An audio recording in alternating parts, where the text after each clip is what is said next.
Sorry, that got cut off, so I'm going to keep going into that message. But yeah, the point of being a soul at all, the point, because we are separate from our meat suits. And we know this through mediumship. Because mediums can draw through people's souls, family members, and recollect information that you would not know otherwise, right? Like, if you watch Tyler Henry or Teresa Caputo, or you've ever gone to a medium that can call on a loved one, they draw in information that came from this life, which is proof that the soul exists outside the meat suit, because the medium is connecting to that person's soul, not their consciousness. So it's like when we're down here, our soul and our consciousness are separated. When we're up there, our soul and our consciousness come back together. And that's actually what we're doing right now by going to heaven on earth. Because up there we're in heaven, right? And we've been in hell. So all of our souls and our consciousness are connecting back together right now in a human experience, which is also very unique about this time. We don't get this very often. This feeling of connecting back to our souls, connecting back to our minds.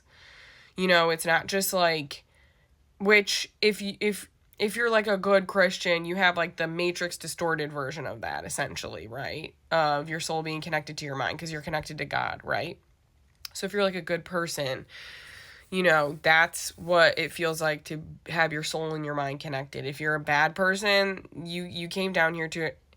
So that's the thing about like Donald Trump or Netanyahu and stuff. They, just like us light workers, experience this deep polarity of like mind and soul disconnection. They did as well. They have extreme polarity in the experience that their soul and their mind decided to. So it's like their soul is connected to God, but their mind is completely disconnected from your God source energy, as far away from God as you can possibly get. Us light workers on this side, our souls and our minds have been connected to God this entire time, as close as you can get to Him. And we have been subjected to a reality that is run by people who have the opposite of that, where their minds are as far away from God as you can get, because that is how you produce hell. That's how you produce the experience of hell, is because that would be considered hell, being as far away from God consciously as you possibly can. Right? And we would say heaven is being as close to God consciously as you possibly can. So it's really quite intricate. And so, like, that's what I want to say. There was another question I got about, like, well, what about the people who are still asleep? They are destined to awaken. That is our destiny. I read a Bible verse the other day about this. I think it was Psalm 73 that talks about knowing their destiny. And we are destined to awaken. Like, there's been pockets and pieces of awakening, like, again, in the 60s with the love movement and the hippies and all of that stuff. That was like a soft awakening. People were coming to this awareness of connecting back to God in their consciousness. But now we're at a level where the truths are being exposed with that, in tandem with the awakening, as well as it's going way deeper. It's like our consciousness is not just that we all need to love. It's like that we need to change. We need to change, like, so we can function as humans correctly. That actually is beneficial to us, right? And so people will have no choice but to awaken. And so, like, that's the thing, is, like, you will have a choice, but it's going to be very difficult to ignore this the second open contact occurs. Possibly even before that. So, and denial will melt away based on, again, how close you are to God. Like, there's a lot of people who know this stuff in their soul, but they deny it because they're afraid of what it means. And so if we show these people it's safe to believe this stuff, they're gonna come the fuck over. You know what I'm saying? But then there's people who are like somebody like Donald Trump or Netanyahu, for them to accept the truth of what actually is reality,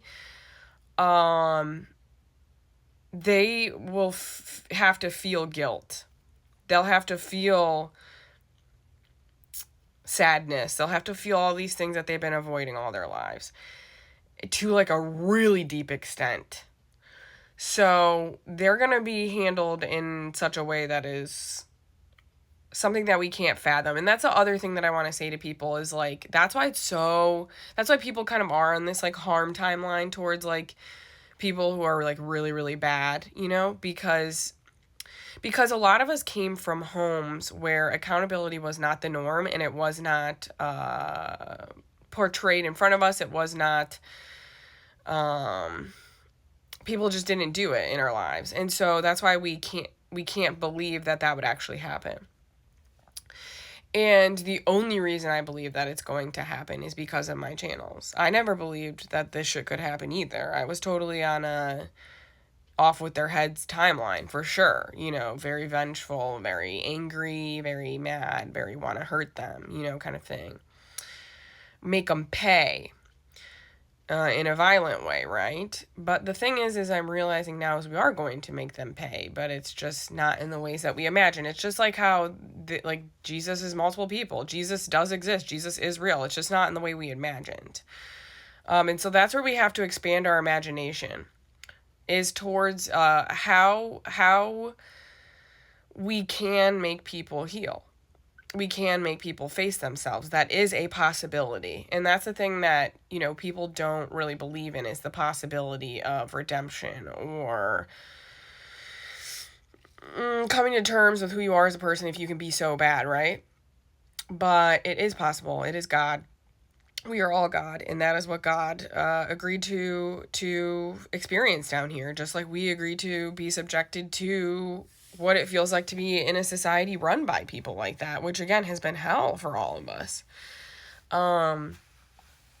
So people have no choice, and the thing is like, they will have free will as far as like, you can choose to sit there and not face yourself. You can choose to do there and not do this shit. But at the same time, it's like, there's going to be so much stuff like put in their faces, put in their brains, put in their ears, put in like there's going to be no, it's hard to explain. It's very difficult for me to explain because like on one hand it's not really a choice, but on the other hand it is like they could sit there and pout and be a little bitch and like not do their shit for a while, but that's just going to prolong them not having privileges in society. And so that's why they gave these people privileges in society, these evil, horrible people, like extreme privileges, because that's going to incentivize them to get back to that place.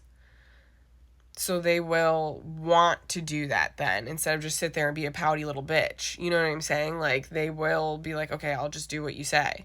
And again, the interdimensional aliens like have a plan for them. Like, they are going to take care of them mostly. Like us, like as far as like us humans are not gonna have to deal with like, well, they're saying my role's a little different, you know, because for me, now that I have this knowledge, I would like love to sit down with Trump and Netanyahu at some point in my life and be like, hey, like, what have you learned from this experience? And like, here's all your victims, and you need to face every single one of them, and you need to watch footage of like how their lives got destroyed after you harmed them.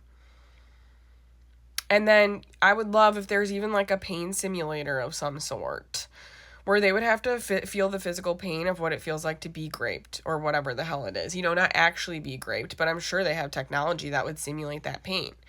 Like, imagine that, right? So we can get creative and imaginative with like their punishment. Sure, it's not actually harming them, but they have advanced technology, so they could easily simulate the pain of what it feels like to do that. So then could you imagine if that's what they had to do the rest of their life? They had to sit in their pain that they caused others, and then that's how their soul and their mind learns from it. And I think we'll all be very surprised to know that we all were them at one point. That's the thing, is like, that's really hard to accept, is like, we think we're so much better because we're on this side of things, but I've been told I'm billions of years old, so at some point in my soul's journey, I must have explored my consciousness away from God that deeply. Now, again, I was probably on a different planet, not necessarily this one, because this planet is actually relatively young. But compared to other planets I've been told. And obviously, I come from other planets that are older. So do you guys. So that's what I hear. That's what I'm told about. There's not going to be much of a choice. And people do have to face themselves.